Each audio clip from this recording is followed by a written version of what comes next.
like to welcome you to our 4th annual Blended Family Moon Week. While this Adam Sandler comedy isn't the absolute worst of his career, it is clear-cut evidence that he's not making any attempt to improve upon his shtick. What's the blended family? I don't know, it sounds painful. All Sandler really cares about is repeating the same tired formula and gags so he can go on vacation, hang out with his friends, and make some quick, easy money in the process. No, we're not blending. We were just having a conversation. Seeing how Blended disappointed at the box office, though, maybe people are finally starting to wise up to his scheme. I didn't know that. If audiences are evolving, so should Sandler. Yeah, maybe that's not actually a bad idea. Number 9. Drive Hard. Thank you. Thank you so much. They say never judge a movie by its title, but it's hard to imagine a movie called Drive Hard being any kind of cinematic tour de force.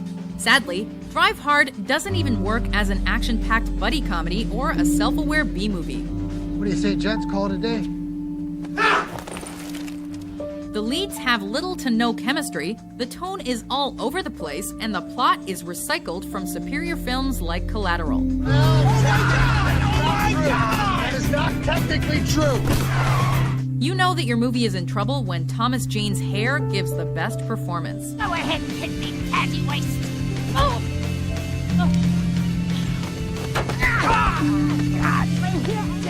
Eva Marie Saint playing a woman inexplicably over 100, Russell Crowe sounding like an evil Muppet, Name and enforcer of the 5 boroughs, Black Knight of the armies of the fallen, and faithful and willing servant to Lucifer. and Colin Farrell riding a flying horse that's actually a dog. Talk about a mess. Without purpose, nothing. She sleeps in her tent on the roof. And you do not. Number 7. Ouija. Hey, this is freaking me out. I'm done with this. A group of teenagers playing with a mysterious spirit board is one of the cheapest plot devices in the horror genre. It's an old house. This is a joke.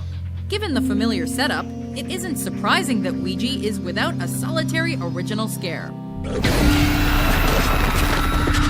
In this day and age, did the filmmakers seriously expect audiences to be frightened by slamming doors, tattered dolls, and vengeful spirits? Is somebody there? As we've come to expect from Hasbro Studios, Ouija is nothing more than a shameless attempt to sell a toy. The result will leave even the most naive audiences rolling their eyes. Number 6. Vampire Academy. Damn.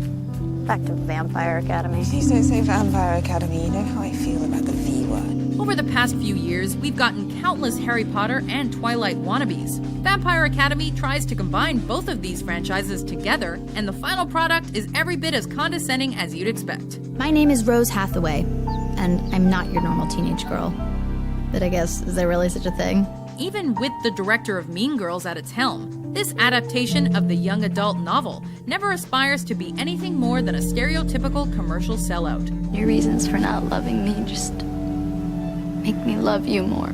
If there's one lesson to be learned from Vampire Academy, it's that great art doesn't come from trend followers, it comes from trend setters. You think cute now, dear? Number 5. Teenage Mutant Ninja Turtles. You want to spend more time with me? I get it. I would too. We need to get to the Sax estate right now for That's what I'm talking about, O'Neill. The Sax estate with the vigilante. Drive. Lacking the fun of the 1990 live-action film or any of the cartoons, director Jonathan Liebesman's Ninja Turtles is another blow to our childhoods courtesy of producer Michael Bay. We're ninjas. We're mutants. Well, technically we're turtles. Oh, and we're teenagers. But we can still have adult conversation. The rushed plot is deprived of anything resembling character development and littered with unbelievable coincidences. Yeah, I thought about doing, not becoming a ninja, but I was doing a bunch of yoga for like 10 days at one point. It also doesn't help that the unattractive CGI turtles look kind of like Shrek, and that while Megan Fox still looks hot, she's got little else to offer, though she is trying a bit harder here. Raphael! You focus on me. Number 4. I, Frankenstein. Its spirit descends to hell, where it remains trapped for all eternity. Have you ever met a really dorky kid who was trying to act hardcore, but he just came off as dorkier in the process? This is real. All of it. That is the best way to describe I, Frankenstein. The film turns a classic movie monster into a dull action hero surrounded by uninspired CGI villains, bland action sequences, and laughable makeup effects. You must be Frankenstein. My name is Adam. Frankenstein's monster, we know that you haven't had a starring role in a while, but you'll never reboot your film career if you keep choosing projects like this.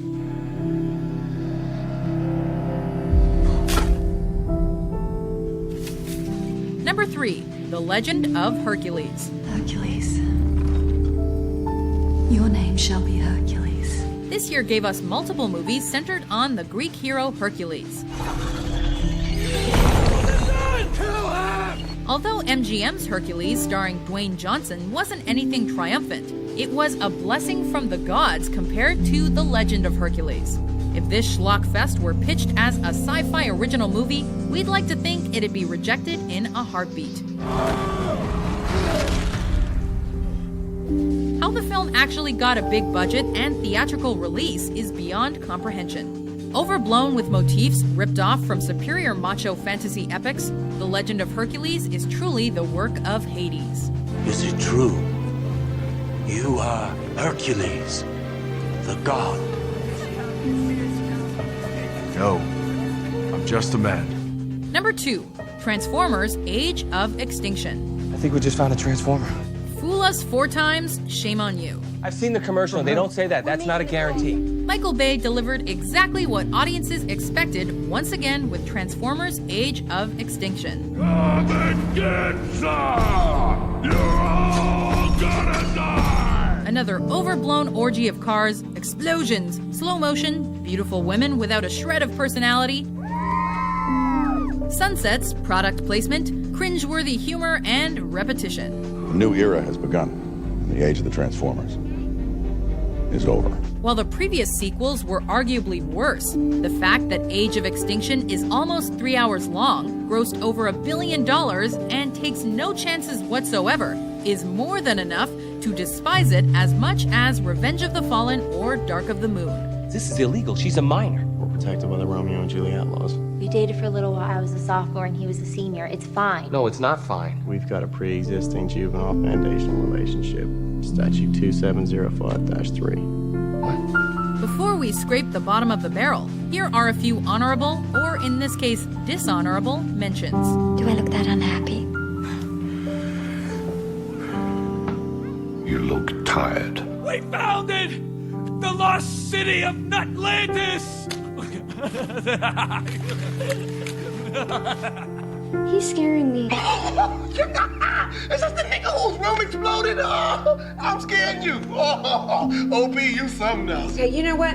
That's it. I've had enough of this whole haunted house craziness. This is...